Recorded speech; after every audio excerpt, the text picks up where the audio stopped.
Ya, pemerintah Indonesia membekukan sementara pengiriman tenaga kerja ke Malaysia. Pembekuan sementara ini diberlakukan usai otoritas imigrasi Malaysia menggunakan sistem rekrutmen online untuk pekerja rumah tangga yang berkaitan dengan perdagangan orang dan kerja paksa. Pemerintah Indonesia membekukan sementara pengiriman tenaga kerja ke Malaysia. Kebijakan tersebut diambil dengan alasan pelanggaran dalam kesepakatan perekrutan pekerja yang ditandatangani antara kedua negara. Pembekuan pengiriman TKI tersebut merupakan pukulan terbaru bagi Malaysia yang kini menghadapi kekurangan sekitar 1,2 juta pekerja. Hal tersebut dikhawatirkan bisa menggagalkan pemulihan ekonomi negeri jiran tersebut. Duta Besar Indonesia untuk Malaysia, Hermono, mengatakan pembekuan diberlakukan setelah otoritas imigrasi Malaysia terus menggunakan sistem rekrutmen online untuk pekerja rumah tangga yang telah dikaitkan dengan tuduhan perdagangan manusia dan kerja paksa.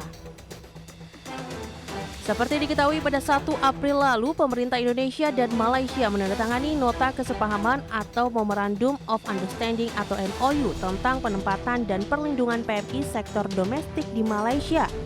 Nota kesepahaman yang ditandatangani di kantor Kementerian Ketenagakerjaan Jakarta tersebut mengatur mekanisme satu kanal untuk semua proses penempatan, pemantauan, dan kepulangan PMI di Malaysia. Dari Jakarta, Tim Liputan, Haideksyana.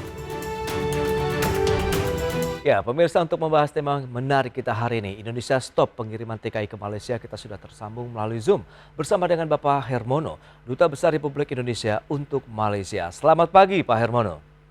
Selamat pagi, Mas Rostio. Salam sehat, Pak. Salam sehat juga, terima kasih. Alhamdulillah sehat. Baik, terima kasih juga atas waktu yang Anda sempatkan. Kita langsung saja membahas terkait dengan penghentian sementara ini untuk pengiriman tenaga kerja Indonesia ke Malaysia. Begitu, apakah memang ada perjanjian yang dilanggar dalam MOU yang sudah disepakati atau ditandatangani pada 1 April lalu ini, Pak Hermono?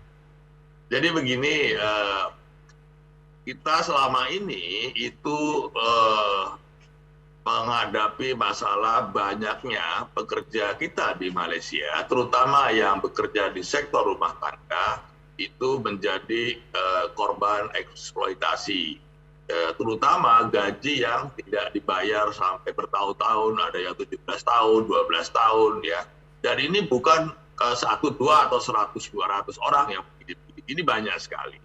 Dan kita melihat bahwa salah satu instrumen untuk mencegah ataupun meminimalisir praktek-praktek eksploitasi ini adalah dengan adanya MOU. Ya. Dan kita sudah brooding dan sudah sepakat untuk proses perekrutan pekerja sektor domestik ini hanya menggunakan MOU yang menggunakan one channel system. Dalam proses perundingan, kita pun sudah tegaskan kepada delegasi Malaysia bahwa praktek konversi visa dari visa turis menjadi visa kerja melalui sistem online ini sangat beresiko dan sangat rentan bagi pekerja Indonesia karena kita tidak tahu sama sekali, kita tidak tahu siapa majikannya, kita tidak tahu bagaimana kontraknya, kita tidak tahu siapa PMI kita yang datang ke sini, dan semua intinya kita gelap sama sekali. Oke. Kita tahu Malaysia sudah sepakat untuk mendatangkan ini di hadapan kedua kepala pemerintahan, dan kita mestinya kan MOU itu harus dihormati dan dilaksanakan. Betul. Tapi kita melihat dari hari pertama MOU itu ditandatangani, Immigration Malaysia itu terus menggunakan proses konversi visa dari visa turis menjadi visa kerja menggunakan platform sistem online. Ini yang menjadi permasalahan yang melatar belakangi kenapa kita mengambil suatu kebijakan yang cukup drastis lah ya, barangkali ya. Oke, tapi kalau kita lihat sebenarnya apa sih yang menjadi dasar Malaysia kok tetap memberlakukan atau menerapkan SMO ini meskipun kita tahu ini sudah tidak sesuai lagi dengan perjanjian antara dua negara yang bahkan sudah disaksikan oleh masing-masing kepala negara ini, Pak Hermono. Ya, itu yang kami juga kurang paham, Mas ya. Kenapa kok kita mau memperbaiki perlindungan pekerja kita di Malaysia? Oke. Ya. Jadi ini adalah instrumen yang sudah kita sepakati untuk memperbaiki itu. Dan saya kira Malaysia pun juga punya tanggung jawab untuk memberikan perlindungan kepada pekerja asing yang ada di sini. Ya. Tapi kita pun nggak tahu kenapa kok Malaysia tetap menggunakan atau tetap melaksanakan konversi visa turis menjadi visa kerja. Yang dikirim ke sini itu kan kita nggak tahu siapa orangnya. Betul. Jadi mereka tidak disiapkan. Itu sebabnya kita berkeberatan dan ini sudah berulang kali kita tegaskan dalam MOU itu. Ya, kita tidak ada kata-kata tidak menggunakan SMO, itu ada di situ. Oke, tapi kalau kita lihat dengan pemanfaatan SMO sendiri, apakah ini justru dimanfaatkan oleh mungkin oknum-oknum di Indonesia juga nih untuk mengirimkan TKI secara ilegal kah begitu Pak Hermono? Itu pasti. Karena dengan sistem ini, itu PMI yang dikirimkan, itu dilakukan oleh calo-calo yang tidak terdaftar, ya, oleh individu-individu, atau mungkin juga ada P3MI yang juga ikut bermain di sini. Ini pasti ya itu tugasnya otoritas di dalam negeri untuk melihat. Tapi pasti ada yang memanfaatkan dan mengambil keuntungan dengan mengorbankan keselamatan pekerja migran kita. Baik, tapi alasan dari Malaysia sendiri apakah sudah ada yang diutarakan terkait dengan kenapa tidak mau menggunakan sistem perekrutan yang ada kita buat sendiri begitu dan sudah disepakati bersama? Jadi kemarin kan ada press conference ya yang dilakukan oleh Menteri Dalam Negeri dan Menteri Sumber Manusia Malaysia. Dalam salah satunya adalah masalah ini akan dibincangkan langsung dengan Indonesia, dan saya kemarin sudah bertemu dengan Sekjen Kementerian Sumber Manusia dan Dirjen Imigrasi Malaysia. Mereka ingin menyelesaikan masalah ini. Ya, saya bilang ya silakan Anda tulis surat apa usulan Anda, nanti kami bicarakan dengan Jakarta bagaimana respon kita terhadap proposal yang disampaikan oleh Malaysia. Tetapi kami tegaskan bahwa proposal apapun yang diajukan oleh Malaysia harus sejalan dengan prinsip-prinsip dan bisnis proses yang sudah disepakati dalam MOU. Itu prinsip buat kita. Kita tidak akan mundur dari posisi itu. Masalah teknis mungkin kita bisa bicarakan, tetapi prinsip-prinsip pokok kita tidak akan merubah, kecuali memang Malaysia berkeinginan untuk melakukan amandemen, itu disilahkan. Tetapi ada forumnya, ya ada forumnya melalui Joint Working Group. Oke, tapi kalau kita lihat dengan kondisi yang ada begitu, sebenarnya bagaimana dampaknya dengan akhirnya pekerja Indonesia begitu yang ingin bekerja di Malaysia, pekerja migran kita? Jadi sebetulnya kita tidak menghentikan sama sekali calon pekerja migran kita yang sudah diproses. Ya, yang sudah berjalan itu boleh diselesaikan, karena kita pun tidak ingin merugikan pihak majikan Malaysia yang sudah mungkin membayar levy dan lain-lain. Kita juga tidak ingin merugikan pekerja migran kita. Jadi kita pun menghormati kesepakatan untuk mengirimkan yang sudah berjalan. Jadi yang sudah diproses itu silakan lanjut berjalan, dan yang kita bekukan adalah permintaan baru yang tidak kita proses. Kita hold dulu sampai ada kesepakatan. Jadi sebetulnya itu bukan kita serta-merta tidak mengirim, tapi yang dihentikan adalah yang baru minta, yang baru masuk permintaannya. Oke, memang kalau kita lihat dengan yang diproses ini, Pak Hermo, bisa dijelaskan apakah ini menggunakan sistem yang dari kita sendiri tadi, sistem penempatan satu kanal begitu, atau ada sistem lain sebenarnya yang sekarang sedang diproses begitu yang masih diizinkan? Yang sedang diproses sebagian besar itu dari sekitar 23 ribuan gitu ya, itu menggunakan, itu adalah pekerja sektor formal. Mereka sebagian besar adalah yang bekerja di pabrik-pabrik elektronik, manufacturing, kemudian di perkebunan, ya, dan juga ada beberapa sektor jasa, tetapi tidak yang pekerja domestik. Yang pekerja domestik yang diproses melalui sesuai dengan MOU itu baru 16. Ya, baru 16 orang. Tetapi untuk sektor-sektor formal itu sekitar ada 20 ribuan lah ya yang sudah diproses. Dan ini itu boleh lanjut ya. Boleh lanjut untuk berproses dan juga berangkat ke Malaysia. Kita tidak menghentikan yang sudah berproses. Itu dia, berarti ada 16 ribuan, kemudian 23 ribuan begitu yang masih proses, kemudian 16 orang yang untuk asisten rumah tangga. Tapi kalau kita lihat dengan kondisi yang ada, Pak, adakah juga solusi yang sudah ditawarkan pemerintah nih bagi mereka yang mungkin kan tadinya ingin berangkat bekerja ke Malaysia, kemudian ada penghentian sementara ini, bagaimana? Ya, kita mengharapkan ada kesepahaman secepat mungkin. Oke. Ya, itu posisi kita. Kita tidak mau juga berlama-lama, ya.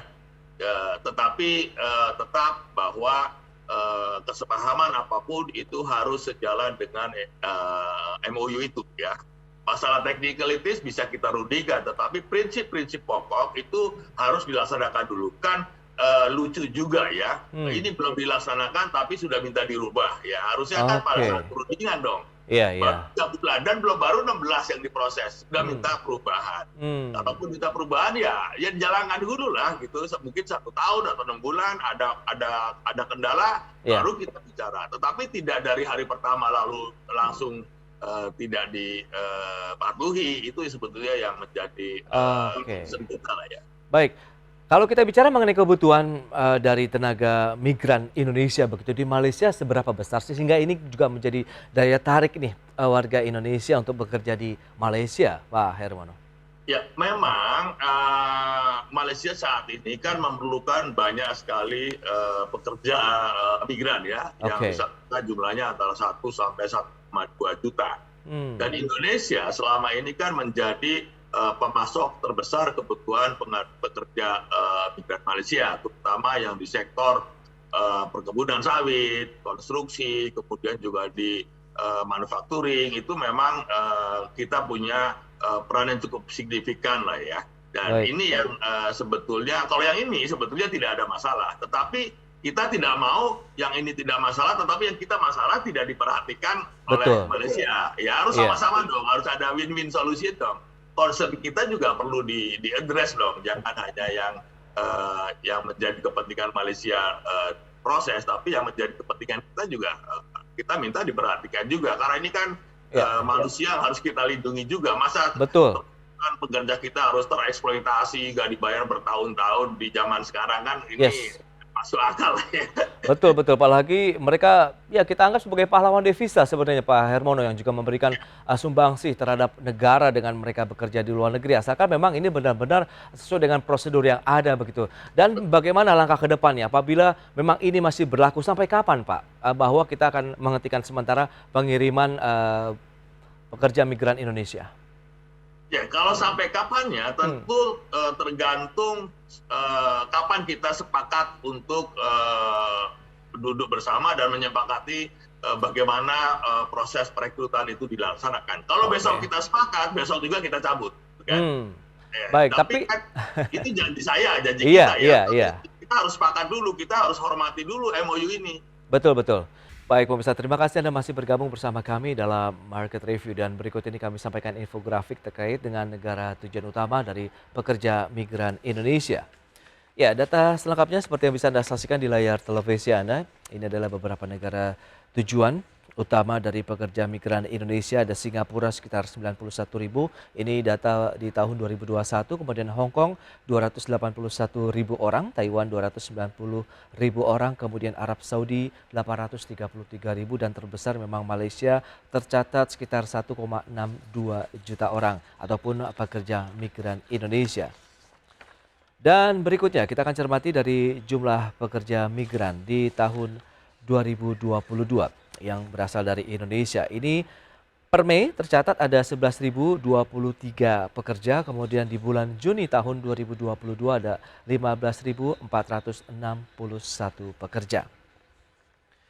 Dan dari sisi sektor pekerjanya migran Indonesia yang formal, kita akan cermati bersama itu sekitar 9.638 penempatan atau 61%, sementara informalnya 6.003 penempatan atau 31%. Baik pemirsa, kita akan lanjutkan kembali perbincangan bersama dengan Bapak Hermono, Duta Besar Republik Indonesia untuk Malaysia. Baik Pak Hermono, kita akan lanjutkan kembali perbincangan. Bicara mengenai berbagai kondisi yang sebenarnya masih menimpa pekerja migran Indonesia khususnya di Malaysia.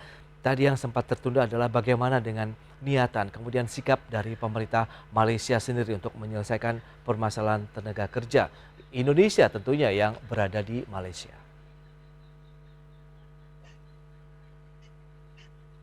Ya, halo?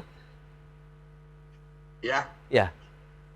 Bagaimana Pak dengan sikap kemudian niat dari pemerintah Malaysia sendiri menyikapi kondisi yang ada saat ini untuk ya, pekerja jadi migran kita? kemarin waktu rame-rame lah katakannya gitu ya, kan Perdana Menteri Ismail Sabri juga menginstruksikan kepada Menteri Dalam Negeri dan Menteri Sumber Daya Manusia untuk segera menyelesaikan masalah ini secepatnya. Oke. Karena ini kalau berlarut-larut justru dapat mengganggu hubungan kedua negara yang lebih luas. Itu yang disampaikan oleh Perdana Menteri Ismail Sabri. Dan kemarin kan sudah ada joint press conference, dan kemarin setelah joint press conference, saya diundang untuk berbicara dengan Sekjen Kementerian Sumber Manusia dan Dirjen Imigrasi. Nah, sekarang kita sedang menunggu seperti apa proposal mereka. Oke. Jadi niatan itu saya kira ada, tetapi apakah solusinya itu akan segera disepakati oleh kedua belah pihak, tentu kita belum tahu sekarang ini, kan kita belum membaca nih proposal mereka seperti apa. Baik, dengan jumlah yang cukup besar begitu ya pekerja migran Indonesia di Malaysia ini, sejauh mana juga nanti akan memberikan dampak terhadap industri ataupun dunia usaha sendiri di Malaysia? Jadi yang sangat tergantung kepada pekerja migran Indonesia adalah sektor perkebunan. Oke. Sawit, karena memang ini spesialisasinya dari Indonesia, khususnya dari NTB. Ini mereka sudah teriak-teriak lah ya, karena sawitnya banyak yang busuk, tidak ada yang manen dan lain-lain.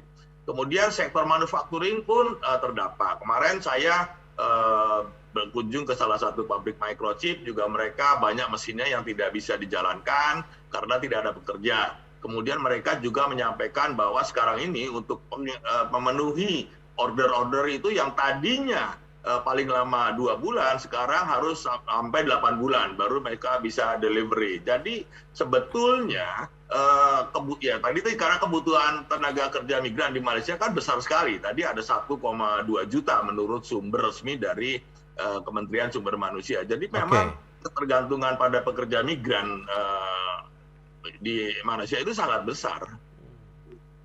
Kalau kita cermati sebenarnya ada beberapa poin ya yang telah disepakati dalam MOU nih yang sudah ditandatangani pada tanggal 1 April lalu begitu. Selain penempatan, kemudian gaji bagi asisten rumah tangga juga dipertegas secara nominal. Kemudian berapa sih sebenarnya besaran upah minimum dan fasilitas apa saja sebenarnya yang diterima oleh pekerja migran Indonesia, Pak? Yang MOU itu kan secara khusus untuk membahas mengenai pekerja migran sektor domestik. Oke. Jadi waktu itu sudah disepakati upah minimum ada 1.500. Kalau dia lembur di hari libur dia juga harus dibayar. Kalau cuti tahunan, kalau dia tidak mengambil cuti juga harus dibayar gitu ya. Oke. Tetapi yang lebih penting lagi juga mereka harus diberikan akses kebebasan untuk berkomunikasi. Mereka untuk mengadukan ke KBRI ataupun kepada agensinya. Dan juga jam kerja mereka harus dibatasi. Tidak boleh kerja dari subuh sampai tengah malam katakanlah. Ada minimum waktu istirahat yang sifatnya terus-menerus yaitu 7 jam. Jadi instrumen perlindungan yang kita perlukan sebetulnya sudah ada di situ. Oke. Itu sudah cukup memberikan perlindungan kepada PMI kita yang bekerja di sektor domestik. Apakah itu memberatkan buat pihak Malaysia sebenarnya dengan kesepakatan yang sebenarnya ini buat Indonesia adalah kaitannya dengan harga diri juga ini kalau kita bicara mengenai pekerja migran Indonesia, memang haknya juga yang harus dibayarkan dan mereka dapatkan, Pak Hermano. Ya, fakta bahwa mereka sudah menandatangani MOU itu bahkan di hadapan Presiden dan Perdana Menteri, mestinya asumsi kita kan mereka sudah sepakat dong. Oke. Ya, tetapi yang kita lihat dalam prakteknya sejak hari pertama ditandatangani justru lain lagi yang dilakukan gitu kan. Nah, ini yang menjadi sebetulnya menimbulkan rasa tidak puas, rasa kecewa ya, sehingga kita mengambil keputusan ya dengan sangat terpaksa mengambil keputusan yang cukup drastis juga ya. Baik, tapi kalau misalnya bicara mengenai TKI ilegal sendiri bagaimana begitu? Apakah sistem yang sudah dibuat Indonesia begitu memang untuk mencegah adanya pengiriman tenaga kerja ilegal tadi? Ya, ini problem lain yang dihadapi oleh kita adalah yang jumlahnya yang ilegal ini sangat besar. Tadi Oke. kalau katakan ada 1,62 juta, yang sekarang ini tercatat resmi bekerja secara legal itu hanya 352.000 Oke. untuk semua sektor ya. Jadi memang ini besar sekali yang undocumented. Dan yang undocumented inilah yang paling rentan ya, paling rentan karena mereka tidak ada kontrak kerja, tidak tahu siapa majikannya, tidak tahu berapa bayarnya dan lain-lain sebagainya. Nah, ini tentu instrumen yang disepakati dalam MOU itu juga diharapkan dapat mengurangi yang undocumented ini. Tetapi kita juga tentu memohon dengan sangat dan sudah berulang kali kami sampaikan juga ke Jakarta bahwa tolong diperkuat pencegahan untuk PMI yang non prosedural ini karena begitu sampai sini dia akan rentan menjadi korban eksploitasi. Iya. Tetapi itulah kadang-kadang ya masih ada aja gitu ya yang tidak konsisten. Nah ini sekali lagi ya, kita juga memohon ya kepada semua pihak yang ada di dalam negeri untuk secara sungguh-sungguh melakukan pencegahan berangkatnya PMI kita secara non prosedural karena mereka akan jadi korban eksploitasi, mereka akan jadi korban perdagangan orang. Ini yang perlu dipahami oleh stakeholder di dalam negeri lah ya. Oke, tapi kalau kita lihat dengan bentuk pengawasan seperti apa yang diberikan oleh Kedutaan Besar Republik Indonesia di Malaysia dan juga mungkin perwakilan pemerintah di sana terkait dengan PMI Indonesia begitu yang memang mengalami entah itu kekerasan fisik atau bentuk-bentuk ya kita tahulah eksploitasi yang seperti Anda sampaikan tadi begitu, gaji yang tidak dibayar bertahun-tahun begitu Pak Herman. Ya, kalau mereka yang dokumented dan resmi tentu kita akan sangat mudah menyelesaikannya karena mereka pasti punya kontrak kerja. Oke. Jadi yang masalah ini kan yang tidak yang undocumented. Jadi Betul. banyak sekali kita dapatkan kasus ada yang tidak dibayar bertahun-tahun majikannya dengan enteng saja. Loh mana buktinya saya mempekerjakan dia, kan tidak ada kontrak kerjanya. Oke. Jadi yang begini-begini itu sering kali terjadi dan kita juga sangat ya kalau dibilang kecewa. Untuk yang undocumented ini kalau kita minta bantuan Dinas Tenaga Kerja di Malaysia untuk menyelesaikan masalah ini, ya ini kalau undocumented ini bukan kewenangan kami. Oke. Ya, ini yang juga membuat kita frustasi lah ya. Ini yang sebetulnya juga menjadi concern kita. Kita juga ingin agar yang begini-begini ini juga diatasi lah ya. Karena selama ini yang selalu menjadi korban adalah pekerjanya, sementara majikannya practically tidak pernah diberi sanksi apa-apa tuh. Iya. Ini yang juga bahkan kemarin yang terakhir menjadi ramai katakanlah kasus Adelina Lisau itu kan, Oke. yang mereka tidur di luar dengan anjing, seluruh badannya penuh luka-luka, kulitnya ini tidak pernah dibawa ke dokter sampai dia meninggal ya karena luka-luka yang nggak diobati itu. Keputusan pengadilan tidak ada yang bertanggung jawab, tidak ada yang dinyatakan bersalah. Ini kan juga gimana ya melihat masa orang suruh tidur dengan anjing di teras itu ya, makan sangat kurang, luka-luka nggak pernah diobati, pun dianggap tidak ada yang salah. Ini kan sangat melukai lah ya, melukai hati kita lah ya. Ini yang begini sebetulnya ingin kita selesaikan lah ya. Memang tidak mudah, tetapi kan kita harus memulai secara sungguh-sungguh ya, dan ini memerlukan kerjasama kedua belah pihak baik Indonesia maupun Malaysia. Itu dia. Lantas solusi apa sih sebenarnya yang mungkin bisa dicari begitu sehingga ini benar-benar kita pengiriman PMI legalnya sendiri sudah bisa dikurangi, kemudian nanti juga sesuai dengan kondisi dunia kerja di Malaysia begitu Pak Hermono. Ya kan ini solusinya tentu harus dari kedua belah pihak. Dari sisi Indonesia kita juga harus sungguh-sungguh melakukan pencegahan, jangan sampai orang berangkat secara non prosedural lah ya. Dari sisi Malaysia kita juga berulang kali menyampaikan bahwa majikan-majikan yang mempekerjakan pekerja yang tidak berdokumen ini juga harus diberi sanksi karena kan dalam undang-undang keimigrasian Malaysia, majikan yang mempekerjakan pekerjaan dokumen itu juga melanggar undang-undang, itu juga ada sanksinya. Tetapi yang kita lihat ini ya jarang sekali lah ya kita lihat majikan-majikan yang dijatuhi hukuman yang sudah menelantarkan sampai orangnya mati pun tidak dihukum kan begitu. Ini kan jadi gimana dong?